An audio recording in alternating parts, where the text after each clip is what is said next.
Welcome back. ప్రభు గారు, అంటే ఈ టైంలో పర్టికులర్గా ఈ రైనీ సీజన్లో ఎలాంటి జ్వరాలు వచ్చే అవకాశం ఉందంటారు పిల్లలకి ఎక్కువగా?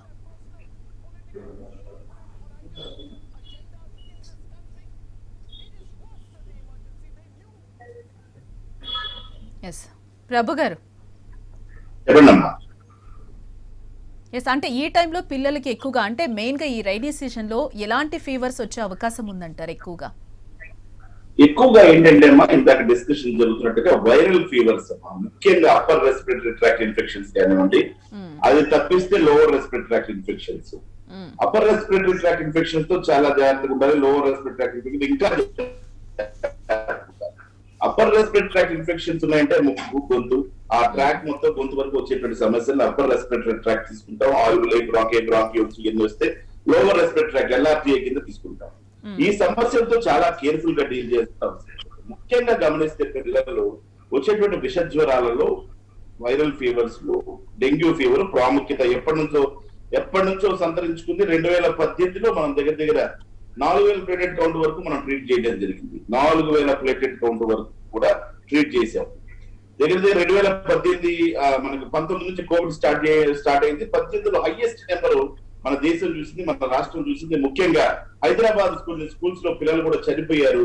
ఇది వార్తల్లో ప్రధానమైనటువంటి అంశంగా మనం చూసాం. 10th క్లాస్ పిల్లలు కొన్ని స్కూల్లో చనిపోవడం జరిగింది. కాబట్టి ఈ అంశాన్ని మనం చాలా ఇంపార్టెంట్ గా తీసుకోవాల్సిన అవసరం ఉంది. డెంగ్యూ ఫీవర్ లో ముఖ్యంగా బ్రేక్ బోన్ ఫీవర్ అంటాం దీన్ని. ఈ బ్రేక్ బోన్ ఫీవర్ లో ఒళ్ళంతా తీవ్రమైనటువంటి నొప్పులు, భరించలేని నొప్పులు పిల్లలు కంప్లైంట్ చేస్తారు. మనం టచ్ చేసినా కూడా సూదులతో గుచ్చినంత నొప్పి పిల్లలు కానివ్వండి, పెద్దలు కానివ్వండి, అందరూ మేము చూసేది పెద్దలు కాబట్టి పిల్లలు కూడా సేమ్ సిమ్టమ్, విపరీతమైనటువంటి తలకాయ నొప్పి, కంటి గుడ్డు నొప్పులు, ఇవన్నీ చాలా తీవ్ర స్థాయిలో వాళ్ళని బాధిస్తూ ఉంటాయి. కన్ను తెలిసి చూడటానికి కూడా ఇబ్బంది పడేంత నొప్పులు, తలకాయ నొప్పి కానివ్వండి, శరీరం అంతా విపరీతమైనటువంటి నొప్పులు కానివ్వండి, జాయింట్ పెయిన్స్, అందుకే దీన్ని బ్రేక్ బోన్ ఫీవర్ అని కూడా అంటారు. సో ఇది నొప్పులు, జ్వరంతో కూడుకున్నటువంటి దీన్ని డెంగ్యూ జ్వరం అంటామమ్మా. ఈ డెంగ్యూ జ్వరంలో ఇట్లా ఉంటే 100కి జనరల్ గా 95-96% వరకు ఇది సెల్ఫ్ లిమిటింగ్ డిసీజ్. ఇది కూడా ఈ సపోర్టింగ్ ఐవి ఫ్లూయిడ్స్ కానివ్వండి, పారాసిటమాల్ టాబ్లెట్స్ కానివ్వండి, ముఖ్యంగా NSAID డ్రగ్స్ వాడకూడదు, యాస్పిరిన్, పెయిన్ కిల్లర్స్ లాంటివి వాడకూడదు. వాడకుండా మనం ఏం చేస్తామంటే ఈ సపోర్టింగ్ డ్రగ్స్ ఇస్తూ, ఈ మధ్యలో కొంచెం రిసర్చ్ లో క్యారిపిల్ అండ్ టాబ్లెట్స్ పనిచేస్తాయని చెప్తున్నారు కాబట్టి వాటిని ఇంకొంత ఎమినో యాసిడ్స్ కూడా సపోర్ట్ గా ఇస్తున్నాం. కొన్ని ఎమినో యాసిడ్స్ ఇవ్వడం వల్ల కూడా పేషెంట్స్, పిల్లలు కానీ బాగా రికవర్ అయ్యేటువంటి ఛాన్సెస్ శాషెట్స్ రూపంలో దొరుకుతున్నాయి. శాషెట్స్ రూపంలో వాటిని తాపిస్తూ ఉంటాం.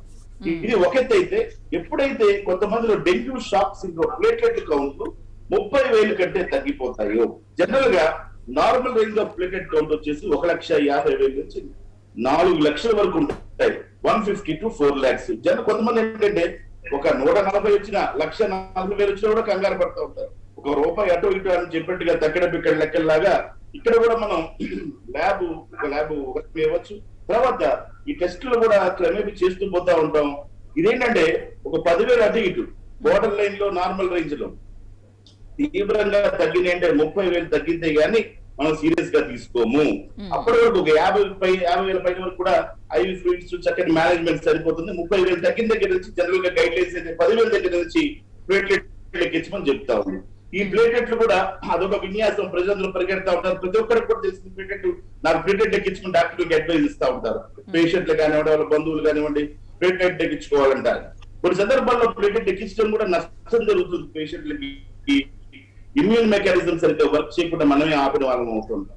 కాబట్టి మన సెల్ఫ్ భగవంతుడి మంచి ఇమ్యూనిటీ మన శరీరంలో ఉంటుంది. కాబట్టి వాటంతట అవి ప్లేటెట్లు పెరిగేదానికి అవకాశం ఇవ్వాలి. ఒక వారం రోజుల వరకు మనం ప్రశాంతంగా ఉంటే చాలా చక్కగా ప్లేటెట్లు మళ్ళీ పెరుగుతూ ఉంటాయి. కానీ ఎప్పుడైతే 30,000 కంటే తగ్గుతుందో, 10,000 ఎలా వస్తుందో, తప్పకుండా మేము ప్లేటెట్ ఇచ్చేదానికి ప్రయత్నం చేస్తాం. కాబట్టి దానికి కంగారు పడాల్సిన అవసరం లేదు. ఎందుకంటే ఎక్కడ ఈ రోజు అన్ని చోట్ల కూడా అన్ని ఫెసిలిటీస్ ప్రభుత్వంలో ఏర్పాటు చేస్తాయి. కాకపోతే డిస్ట్రిక్ట్ లెవెల్లో, రూరల్ లెవెల్లో కూడా ఈ ప్లేట్లెట్లు సెపరేటింగ్ చేసేటువంటి మిషన్లు, అలాంటి ల్యాబ్స్ ఏర్పాటు చేసుకోవాల్సిన అవసరం ఉంది. ఈ నివేదన 2018లోనే కేంద్ర రాష్ట్ర ప్రభుత్వాలకి, గవర్నర్లకి, హెల్త్ మినిస్టర్లకి, హెల్త్ సెక్రటరీస్ కి అందరికి కూడా, ఎందుకంటే ఆ రోజుల్లో మేము 2,000 పైన కేసులు ట్రీట్ చేసాం ఈ డెంగ్యూకి సంబంధించి. ఆ రోజు ఎంతో మంది ఆర్థికంగా, మానసికంగా, శారీరకంగా కుంగిపోతున్నారని చెప్పి దీని మీద ప్రత్యేకమైనటువంటి నివేదికని రాష్ట్ర కేంద్ర ప్రభుత్వాలు అందరికి కూడా ఇవ్వడం జరిగింది. అందులో ముఖ్యంగా ప్లేటెడ్ కౌంట్ ని సపరేట్ చేసేటువంటి యూనిట్స్ ని ఏర్పాటు చేయాలి, ప్లాస్మా ఫెరిసిస్ చేసేటువంటి యూనిట్స్ ని ఏర్పాటు చేయాలనేటువంటి ఉద్దేశంతో వీళ్ళందరికీ చెప్పడం జరిగింది. అయితే ప్రమాదకరంగా కనిపించేది ఈ ముఖ్యమైనటువంటి జ్వరం అమ్మ, డెంగ్యూ. ఎందుకంటే ప్రాణాలు కూడా ఎప్పుడైతే డెంగ్యూ షాక్ సిండ్రోమ్ లో పొట్టలో బ్లడ్ లీకేజ్ అవ్వచ్చు, కాళ్ళ మీద బ్లడ్ లీకేజ్ కనిపించవచ్చు, బాత్రూమ్ లో కూడా క్లినికల్ గా వాళ్ళు నల్లగా కనుక బాత్రూమ్ కనుక వెళ్తుంటే టాయిలెట్స్ కి నల్ల కలర్ లో బ్లాక్ కలర్ లో కనుక స్టూల్స్ ఉంటే కాళ్ళ మీద చారలు గాని పొట్ట మీద చారలు గాని కనపడతా ఉంటే, ఛాతీ మీద చారలు కనపడుతుంటే, పొట్ట ఉబ్బినట్టుగా అబ్డామినల్ డిస్టెన్షన్ అంటాం, పొట్ట ఉబ్బినట్టు గాని బ్లోటింగ్ గా గాని అనిపిస్తుంటే, స్ప్లీనోమెగరీ, హెపటోమెగరీ అంటే లివర్ వాయటం, తర్వాత స్ప్లీన్ వాయటం, ఇలాంటి లక్షణాలు ఏమైనా కనపడితే మనం దాన్ని డెంగ్యూ కింద పరిగణించి డెంగ్యూ షాక్ సిండ్రోమ్ లోకి వెళ్తున్నాడు పేషెంట్. ఒక్కొక్కసారి ఊపిరితిత్తుల్లో కూడా క్యాపిలరీ లీకేజ్ కూడా జరిగేటువంటి అవకాశం ఉంటుంది, బ్లడ్ అంత దీనావస్థలోకి వెళ్ళేటువంటి అవకాశం ఉంటుంది. పేషెంట్స్ ఎప్పుడైతే 4000 ప్లేటెడ్ కౌంట్ పడిపోతుందో క్యాపిలరీ లీకేజ్, ఇలాంటి కేసులు కూడా మేము చూసే ఉన్నాం. క్యాపిలరీ లీకేజ్ కూడా జరిగేటువంటి అవకాశం ఉంటుంది, ఇబ్బంది పడే అవకాశం ఉంటుంది పేషెంట్. కాబట్టి ఈ విన్యాసాన్ని చాలా జాగ్రత్తగా ఏ టైంలో ప్లేటెడ్ అడ్మినిస్టర్ చేయాలి, ఏ టైంలో పేషెంట్ కి బాగా ఐవి సపోర్ట్స్ ఇవ్వాలి, ఇవన్నీ కూడా చాలా జాగ్రత్తగా మానిటర్ చేయాల్సిన అవసరం ఉంటుంది. మనం ఈ విష జ్వరాల్లో ఈ డెంగ్యూ జ్వరంతో చాలా జాగ్రత్తగా ఉండి ఈ బయటపడాల్సిన అవసరం. అలాగే మరే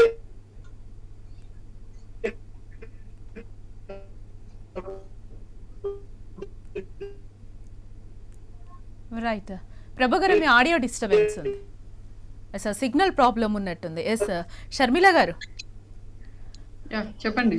ఎస్ వైరల్ జ్వరాల్లో కూడా రకాలు ఉన్నాయని అంటారా? ఎక్కువగా పిల్లలకి ఈ టైంలో ఎలాంటి ఫీవర్స్ వచ్చే అవకాశం ఉందంటారు? నాకు వినిపించలేదు మీరు అడిగింది, మధ్యలో వేరే వాయిస్ ఓవర్ ల్యాప్ అవుతుంది. I don't know what. Yes yes Sharmila గారు అడగండి. ఎస్ వైరల్ జ్వరాల్లో రకాలు కూడా ఉన్నాయంటారా అంటున్నాను. వైరల్ ఫీవర్స్ లో రకాలు ఉంటాయి కదా, ఫ్లూ వేరు, తర్వాత కోవిడ్ వేరు, H1N1 అంటాం ఫ్లూని. డెంగ్యూ జ్వరం కూడా వైరల్. ఇది కాకుండా ఇంకా ఉన్న జ్వరాలు ఇప్పుడు ఈ సీజన్ లో ఇంకేం జ్వరాలు ఉన్నాయని అడిగారు ఇందాక. ఏమేంటంటే స్క్రబ్ టైఫస్ అని అవి కూడా ప్రబలుతోంది. అది రికెట్సియల్ ఇల్నెస్ అని అంటాము. అది సరైన టైంలో డయాగ్నోస్ చేయకపోతే యూజువల్ గా మైట్స్ బైట్ మూలన వస్తుంది. ఫారెస్ట్ లోకి లేకపోతే ఇంకా వేరే చోట్లకి ట్రావెల్ చేసి వెళ్ళి వచ్చిన వాళ్ళు, లేదా ఆ కొండ ప్రాంతాల్లో ఉండే వాళ్ళకి ఇట్లా మైట్స్ కుట్టడం మూలన వస్తుంది రికెట్సియల్ ఇల్నెస్ ఇది. సో ఇదొకటి. అండ్ తర్వాత యాక్చువల్ గా డ్రగ్ రెసిస్టెంట్ టైఫాయిడ్ చూస్తున్నాం మనం మొత్తం సౌత్ ఈస్ట్ ఏషియాలోనే. టైఫాయిడ్ సడన్ గా మల్టీ డ్రగ్ రెసిస్టెంట్ టైఫాయిడ్ వస్తోంది. సో టైఫాయిడ్ యాక్చువల్ గా ఇది ఒక విన్నపం అందరికి, పిల్లలందరికీ టైఫాయిడ్ వ్యాక్సినేషన్స్ చెక్ చేసుకోండి, వేయించుకోండి. ఇవాళ నా దగ్గర ఉన్న ఒక చిన్న నియోనేట్ వాళ్ళ మదర్, ఇందాకే జస్ట్ 10 minutes బ్యాక్ చూసాను, మదర్ డెలివరీ అయ్యి 1 month అయింది, ఆవిడకి టైఫాయిడ్ వచ్చింది. సో ఇలా అందరూ టైఫాయిడ్ వ్యాక్సినేషన్స్ తీసుకోవటం మంచిది. అండ్ ఇది కాకుండా హెపటైటిస్ కేసులు కూడా చూసాం, అంటే వాటర్ కంటామినేషన్ మూలన వచ్చే హెపటైటిస్ A. అండ్ అగైన్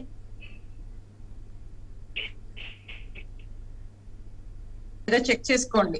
ఒక చైల్డ్ ని ఐసీయూలో అడ్మిట్ చేయాల్సి వచ్చింది. యూజువల్ గా హెపటైటిస్ A చాలా సీరియస్ లివర్ డ్యామేజ్ కాజ్ చేయదు 95% మందిలో, బట్ ఆ 1-2% మందిలో లివర్ ఫెయిల్యూర్ లోకి వెళ్ళొచ్చు. సింపుల్ గా టీకా ఇప్పుడు యాక్చువల్ గా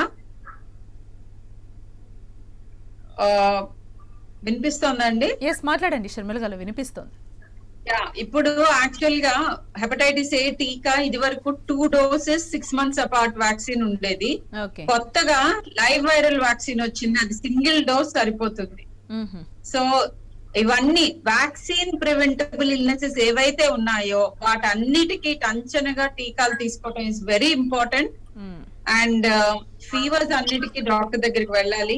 హెపటైటిస్ A వచ్చింది ఎక్కువగా ఈ సీజన్, తర్వాత స్క్రబ్ టైఫస్, డెంగీ, H1N1 అడపదడప, అండ్ నాన్ కోవిడ్ న్యూమోనియాస్ నేను చెప్పినట్టు అవేంటంటే తొందరగా డాక్టర్ దగ్గరికి వెళ్ళి కొంచెం దగ్గు ప్రొలాంగ్ అవుతుంది అనగానే సింపుల్ జలుబు కాదేమో, అప్పర్ రెస్పిరేటరీ కాదు, బ్రాంకియల్ ఇన్వాల్వ్మెంట్ వస్తుందా అని చెక్ చేసుకోవటం, అవసరమైన చోట రెస్పిరేటరీ ప్యానెల్ అని ఉంటుంది, అది చేయిస్తే మనకి ఏ వైరస్ తెలుస్తుంది. ఏ వైరస్ ఎందుకు తెలియటం ఇంపార్టెంట్ అంటే దాని ట్రాజెక్టరీ ఏంటి అనేది మనకు అర్థం అవుతుంది. ఇది కాంప్లికేట్ అవ్వగలదా లేకపోతే జస్ట్ జలుబు దగ్గులాగా వచ్చి వెళ్ళిపోతుందా అని. సో రీఅష్యూర్ చేయొచ్చు పేరెంట్స్ ని. ఎక్కడైతే కొంచెం అనుమానాస్పదంగా ఉన్నావో జబ్బులు అక్కడ డెఫినెట్ గా వాళ్ళు కొంచెం ఎక్స్టెన్సివ్ టెస్టింగ్ చెయ్యాలి. చేస్తున్నప్పుడు వైద్యుల్ని అనుమానంతో చూడకుండా వాళ్ళు ఎందుకు చెప్తున్నారు మన మంచి కోసమే అని చెప్పి నమ్మి రైట్ టైంలో రైట్ టెస్ట్లు చేయించుకుంటే ప్రతి ఒక్క జ్వరం, ఇప్పుడు నేను చెప్పిన అన్ని జ్వరాలు ట్రీటబుల్ జ్వరాలే, ఏవి కూడా ప్రాణాంతకమైన కానే కావు. But right person, you have to approach right time, right person and have faith in your doctor. ఇది this is the most important thing. They are trying to help you. ఇంకొకటి కూడా షర్మిల గారు మీరు చెప్తున్నట్టు ఇప్పుడు చిన్న పిల్లల్లో ఏదైనా వచ్చిందంటే రెగ్యులర్ గా వాడే ఆ పారాసెటమాల్ డ్రాప్స్ ఏవైతే ఉన్నాయో అవి వేసేసి కామ్ గా కూడా ఉంటున్నారు కదా కొంతమంది పేరెంట్స్. హాస్పిటల్ వరకు ఎందుకు, ఏమో కోవిడ్ ఉంది లేకపోతే అక్కడికి వెళ్ళి మనం కొత్తగా తీసుకొని వస్తామా అనే భయాలు కూడా ఇప్పటికి ఇంకా చాలా మందిలో ఉన్నాయి. యాక్చువల్లీ ఫెయిత్ అని ఎందుకు చెప్తున్నానంటే మీకు కొన్ని రాంగ్ థింగ్స్ ఎక్కువగా వెళ్తున్నాయి జనంలోకి. ఇప్పుడు నేను చెప్పిన హెపటైటిస్ ఏ పాప మా దగ్గరికి వచ్చేటప్పటికి అది యాక్చువల్ గా 95% మందిలో మేము డయాగ్నోజ్ అయిన తర్వాత కూడా అవుట్ పేషెంట్ లోనే ట్రీట్ చేస్తాం. అలాంటిది అసలు అది హెపటైటిస్ ఏ అవునా కాదా అని టెస్ట్లు చేయకుండా ఎలా తెలుస్తుంది? వాళ్ళు ఇంట్లో మొదలు పెట్టుకొని వస్తే అది కంప్లీట్ గా వెంటిలేటర్ మీదకి వెళ్లాల్సిన పరిస్థితి వచ్చింది. వెరీ థ్యాంక్ఫుల్లీ ఆ చైల్డ్ రికవర్ అయ్యింది. బట్ అది డిలే ఇన్ అప్రోచింగ్ డాక్టర్ మూలాన. ఏముంది కామెర్లేగా వాళ్ళు చెప్పారు మాకు కంట్లో ఈ మందేసుకుంటే సరిపోతుంది, డాక్టర్ దగ్గరికి వెళ్లాల్సిన అవసరం లేదు, పథ్యం చేస్తే సరిపోతుంది. ఎస్, హెపటైటిస్ ఏ ప్రాణాంతకం కాదు 95% మందిలో. బట్ డాక్టర్ సలహా తీసుకుంటే ఇది హెపటైటిస్ ఏనే. తర్వాత దీంట్లో కాన్స్టిపేషన్ రాకుండా చూసుకోవాలి, తర్వాత గ్లూకోజ్ లెవెల్స్ పడిపోయే అవకాశం ఉంటుంది, సరైన జ్యూసులు తీసుకుంటుండాలి, బ్లీడింగ్ టెండెన్సీస్ ఏమైనా ఉన్నాయా లేవా చెక్ చేసుకోవాలి, లివర్ ఫంక్షన్స్ ఎలా ఉన్నాయో చూసుకుంటాం. ఎప్పుడైతే కరెక్ట్ అనుమానాస్పదంగా టర్న్ అవుతుంది డిసీజ్ అని తెలియగానే హాస్పిటల్లో అడ్మిట్ చేసి సపోర్టివ్ థెరపీ ఇస్తాం. ఇవన్నీ కూడా ప్రతి ఒక్క పేషెంట్ లోనే చెక్ చేసుకోవాలి. 100లో ఒక్కరికి కాంప్లికేషన్ వచ్చినా ఆ ఒక్కళ్ళు మన పిల్లలు అవ్వచ్చు కదా. సో డాక్టర్ సలహా ఇంపార్టెంట్, వాళ్ళు చెప్పినవన్నీ తూచా తప్పకుండా పాటించడం ఇంపార్టెంట్. అట్లా ఉంటే 100% అన్ని fevers you can treat them. So that is what. Yes sir. Lasya గారు మీరేమంటారంటే సీజనల్ వ్యాధుల నుంచి పిల్లల్ని ఎలా రక్షించుకోవాలంటారు పేరెంట్స్? అంటే అవి దగ్గరకు రాకుండా కూడా పేరెంట్స్ ఈరోజు ఎలాంటి జాగ్రత్తలు తీసుకోవాలంటారు? సో ఒక్కటేంటండి, మెయిన్లీ ఆబ్వియస్లీ పేరెంట్స్ అందరూ పిల్లల గురించి చాలా జాగ్రత్తగా ఉన్నారు. ఎస్పెషల్లీ కోవిడ్ సిచ్యువేషన్ లో కూడా దే ఆర్ వెరీ ప్రొటెక్టివ్. చాలా మంది స్కూల్లో కూడా ఇంకా పంపించట్లేదు. ఇప్పుడు ఆఫ్లైన్ స్టార్ట్ అయ్యాయి చూసినట్టుగా అయితే, కానీ ఇంకా parents are very apprehensive and అందరూ స్కూల్ కి పంపించట్లేదు, వాళ్ళ పిల్లల్ని కూడా ఆడుకోవడానికి పంపించట్లేదు. And most of the time మేము చూస్తుంది ఏంటంటే వాళ్ళ ఇంట్లో రెస్ట్రిక్ట్ చేసి పెడుతున్నారు. But what I would say is this is a little wrong అండి. ఎందుకంటే ఇప్పుడు children have to go out. And నేను యుఎస్ కిడ్స్ కి మన కిడ్స్ కి ఒక తేడా గమనించానండి. చూసినట్టుగా అయితే మన kids have more immunity compared to the kids in the USA. ఎందుకంటే వాళ్ళు అక్కడ చాలా రెస్ట్రిక్టెడ్ గా ఉంటారు. మన కిడ్స్ అలా కాదు. మన kids are expose to wide variety of viruses.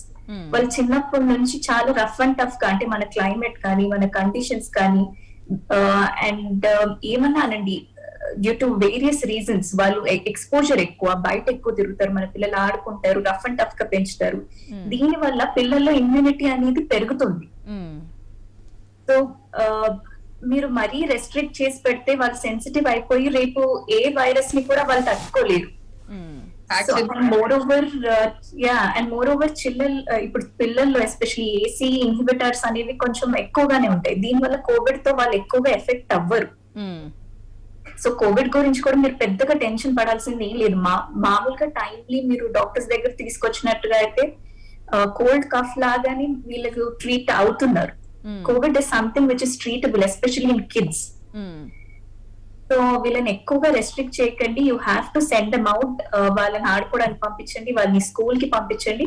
However కొన్ని జాగ్రత్తలు తీసుకోండి. ఇందాక మ్యామ్ చెప్పారు ఈ డెంగ్యూ మస్కిటోస్ నుంచి వాళ్ళని ప్రొటెక్ట్ చేయొచ్చు మనం ప్యాంట్స్ అవి వేసుకొని. అండ్ కొద్దిగా వీ క్యాన్ ఎక్స్ప్లెయిన్ దెమ్. కొంచెం పెద్ద పిల్లలు వీళ్ళు దే ఆర్ అండర్స్టాండింగ్ అండి, మాస్క్ ఇవన్నీ మెయింటైన్ చేసుకుంటున్నారు. అండ్ పిల్లల్లో కూడా చెప్పాలంటే మనకంటే ఆల్మోస్ట్ ఎక్కువ అవేర్నెస్ వాళ్ళకే ఉంది కోవిడ్ గురించి. బికాస్ ఎవ్రీ వన్ వాళ్ళు మొత్తం ఫోన్ల పైన వాళ్ళు మీకు లెక్చర్స్ ఇస్తారు కోవిడ్ గురించి. యాక్చువల్లీ చాలా అవేర్నెస్ ఉంది పిల్లల్లో. సో వాళ్ళకి ఆబ్వియస్లీ టీచర్స్ మానిటరింగ్ అదంతా కూడా ఉంటుంది స్కూల్లో. ఎవ్రీ స్కూల్ ఇస్ ఎక్విప్డ్ ఇప్పుడు CCTVs అండ్ ఎవ్రీథింగ్. సో కొంచెం వాళ్ళు ఎక్కువ రెస్ట్రిక్ట్ చేయకుండా you have to let them go. At the same time వాళ్ళు కనుక సిక్ అవుతే మీరు ఇంట్లో, ఇందాక మ్యామ్ కూడా చెప్పారు, ఇంట్లో కొంతమంది ట్రీట్మెంట్ ఇస్తారు, పారాసెటమాల్ డ్రాప్స్ వేయడము, కషాయాలు తాపేయడము, లేకపోతే ఒట్టిగా స్టీమ్ ఇస్తారు, ఏదో సాల్ట్ వాటర్ గార్గిల్ చేసేసుకొని జ్వరం వస్తే తడిబట్ట పెట్టేసి పారాసెటమాల్ వేసేసి they just put the kids at home. 1 day ఒకవేళ మీరు ఇలా చూసుకున్నట్టుగా అయితే కొంచెం ఓల్డర్ కిడ్స్ లో 1 డే వరకు ఓకే బానే ఉంటుంది, తగ్గిపోతే వెల్ అండ్ గుడ్ మంచిది. కానీ మీరు ఇలా డేస్ టుగెదర్ మీరు ఇంటి వైద్యమే చేద్దాము, హాస్పిటల్ కి తీసుకెళ్ళకూడదు అనుకుంటే తీరా బై ద టైం మీరు మా దగ్గరకు వచ్చేసరికి చైల్డ్ చాలా బ్యాడ్ స్టేట్ లో ఉంటున్నారండి. సో అప్పుడు డాక్టర్ కి కూడా అది చాలా డిఫికల్ట్ అవుతుంది. ఫస్ట్ పేరెంట్స్ అర్థం చేసుకోవాలి, ఎప్పుడు మీరు ఇంట్లో ట్రీట్ చేసుకోవాలి, ఎప్పుడు బయటికి హాస్పిటల్ తీసుకెళ్ళాలి అన్న పాయింట్ వాళ్ళు అర్థం చేసుకోవాలి. And excessive of home care remedies ఏవైతే వాడుతున్నారో, కషాయాలు ఇవన్నీ ఎక్కువగా వాడేసి పిల్లలు కూడా ఎక్కువ తాపేశారు. దాతడే నా దగ్గర ఒక చైల్డ్ ని తీసుకొని వచ్చారు. He's 12 years old.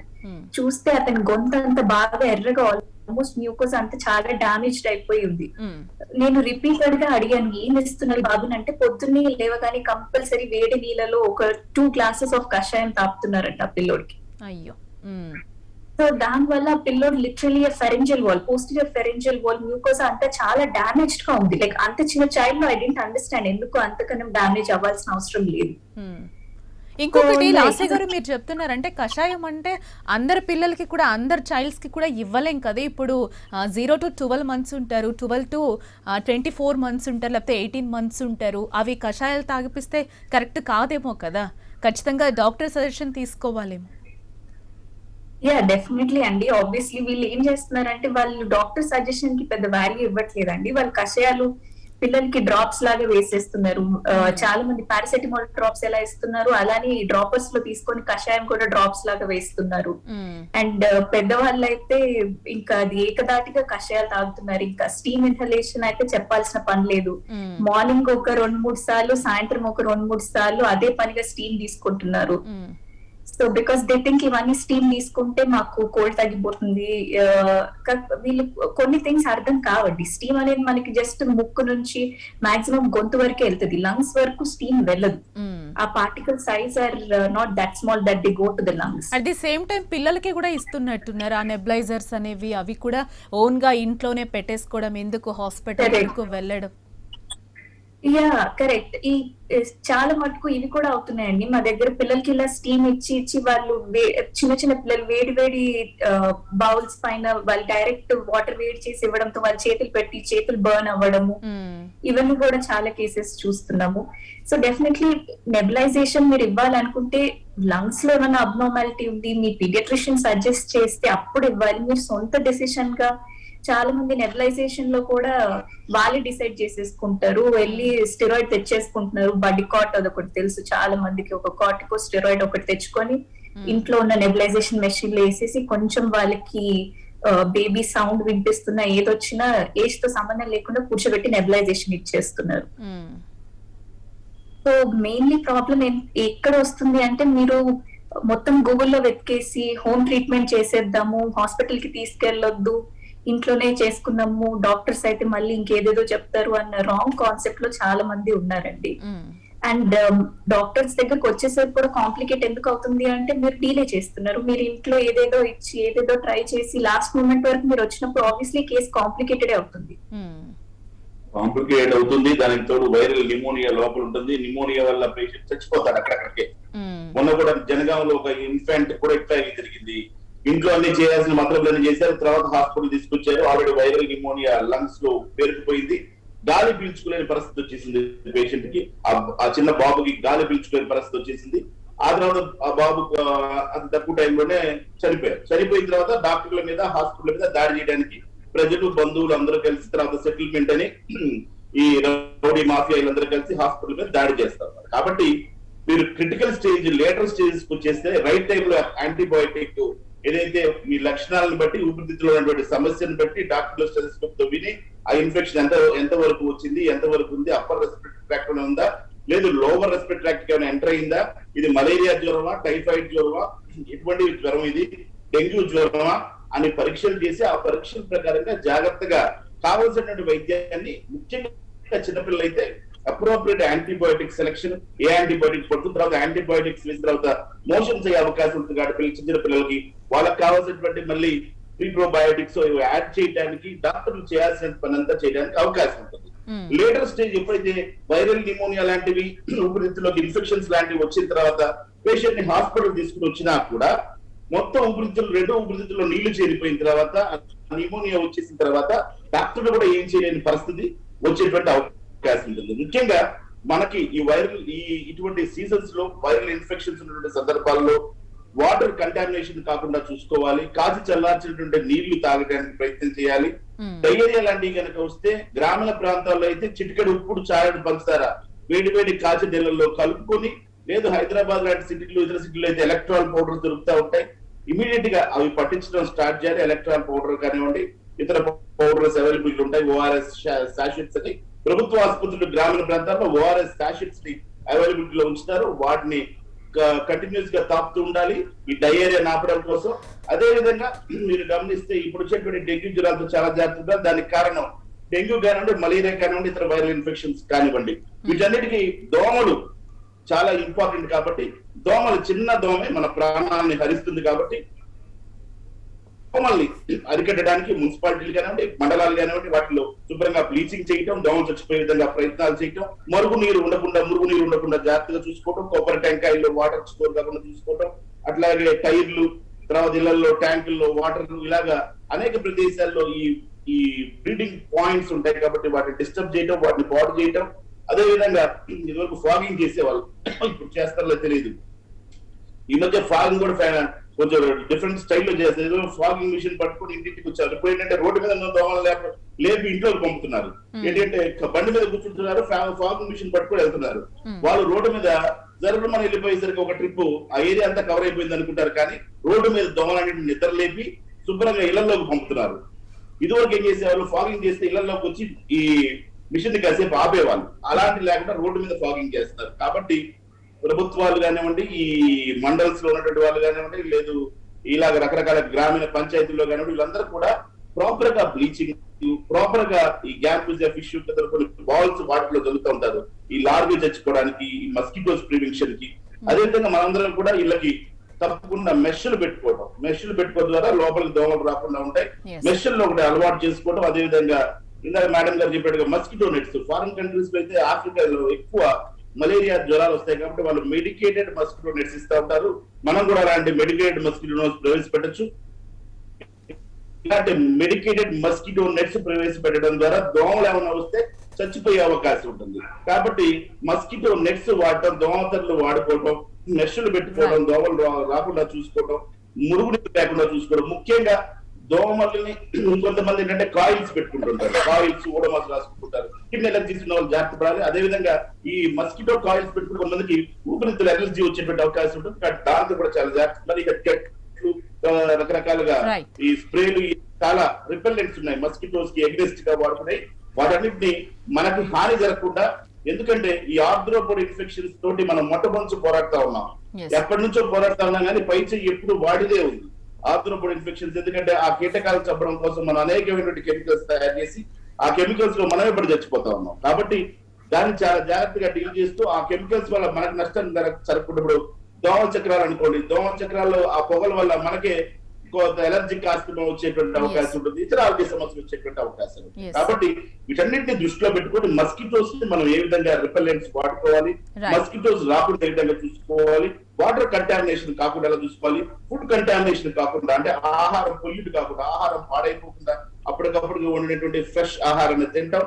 వేడి వేడి ఆహారాన్ని భుజించడం, అదే విధంగా మన ఈ వాటర్ కంటామినేషన్ లేకుండా వాటర్ ని ప్రత్యేకంగా హీట్ ద్వారా వేడి చేసుకుని నీళ్లు కాల్చుకొని తాగడం, Right. తద్వారా ఈ బ్యాక్టీరియాలో ఒక మాదిరిగా వైరస్ చొప్పేటువంటి అవకాశం.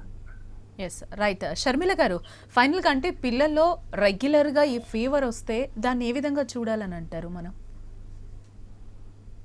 లైక్ చెప్పినట్టుగానే నేను వేరియస్ ఏజ్ గ్రూప్స్ వాళ్ళు ఎప్పుడు అలర్ట్ అవ్వాలి అని చెప్పాను. పారాసిటమాల్ మాత్రమే ఓవర్ ద కౌంటర్ అంటాం. అంటే డాక్టర్ సలహా లేకుండా అర్ధరాత్రి అపరాత్రి జ్వరం వస్తే వెయ్యగలిగిన మందు, జ్వరం మందు పారాసిటమాల్. పారాసిటమాల్ కి తగ్గట్లేదు జ్వరము, సెకండ్ లైన్ ఫీవర్ థెరపీ ఇవ్వాలి అని అంటేనే ఫస్ట్ డాక్టర్ సలహా కంపల్సరీ తీసుకోవాలి. అండ్ ఆ జ్వర మందులు, జ్వరానికి వేసే మందులు పారాసిటమాల్ అవ్వచ్చు, లేదా మెఫెనిమిక్ యాసిడ్ మెఫ్టాల్ అవ్వచ్చు, కాంబిఫ్లామ్ అవ్వచ్చు, ఇవన్నీ కూడాను డోసేజెస్ చాలా ఇంపార్టెంట్. పిల్లల్లో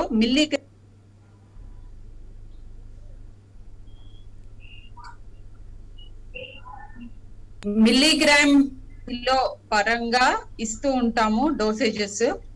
సో చాలా కేర్ఫుల్ గా డోసేజెస్, హై డోసేజ్ వస్తే కిడ్నీస్ కి దెబ్బ తగిలే అవకాశం ఉంటుంది. పారాసిటమాల్ కూడా పాయిజనింగ్ అవ్వచ్చు, అందుకనే చైల్డ్ లాక్ తో పెడతారు. అది తీయగా ఉంటుంది, పిల్లలు గబుక్కుని తీసుకు ఫెయిల్యూర్ కాజ్ చేయొచ్చు. సో డోసేజెస్ యూజువల్ గా మీ ప్రీవియస్ ప్రిస్క్రిప్షన్ చూసి ఫాలో అవ్వచ్చు. కొన్నిసార్లు అది సరిపోకూడదు, ఎందుకంటే గ్రో అవుతారు కాబట్టి, బట్ హాని అయితే చెయ్యదు అర్ధరాత్రి అట్లా చేస్తూ ఉంటే.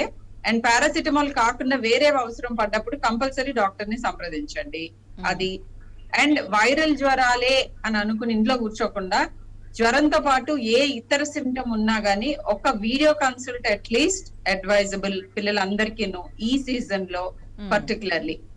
అండ్ లాస్ట్ ఇయర్ చెప్తున్నప్పుడు ఐ ఫెల్ట్ లైక్ అది యాక్చువల్లీ నా pet peeve and pet point wherever I go, then she was that ఏంటంటే పిల్లల్ని కోవిడ్ వస్తుందనేమో భయంతో కోవిడ్ వ్యాక్సిన్ మార్కెట్ లోకి వచ్చి మా అబ్బాయికి ఇచ్చే వరకు నేను స్కూల్ కి పంపని భీష్మించుకుంటున్నారు చాలా మంది. ఆ అవసరం లేదు, కోవిడ్ మనతో ఉండబోతోంది, అది ఎండమిక్ అయ్యింది almost. So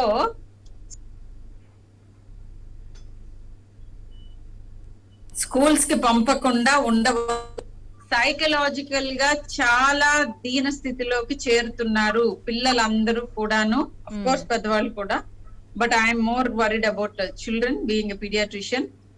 teenagers particularly suicidal tendencies, addictions, anxiety, depression, వీటికి నేనే చాలా మందిని సైకియాట్రిస్ట్ దగ్గరికి పంపిన దాఖలాలు ఉన్నాయి. అండ్ ఆల్సో కౌన్సిలింగ్ ఇస్తున్నాను, మాట్లాడుతున్నాను and all these things. So schools కి నిరభ్యంతరంగా పంపండి, మాస్కులు వేసుకోమని చెప్పండి. స్కూల్స్ కి వెళ్ళాక కోవిడ్ రాదా అంటే వచ్చినా కూడా ట్రీట్ చేయొచ్చు. మీరు చేయాల్సిన మీ బాధ్యత ఏంటంటే మాస్కింగ్ గురించి చెప్పటం. ఇన్ఫాక్ట్ వ్యాక్సిన్ వేసుకున్న తర్వాత కూడా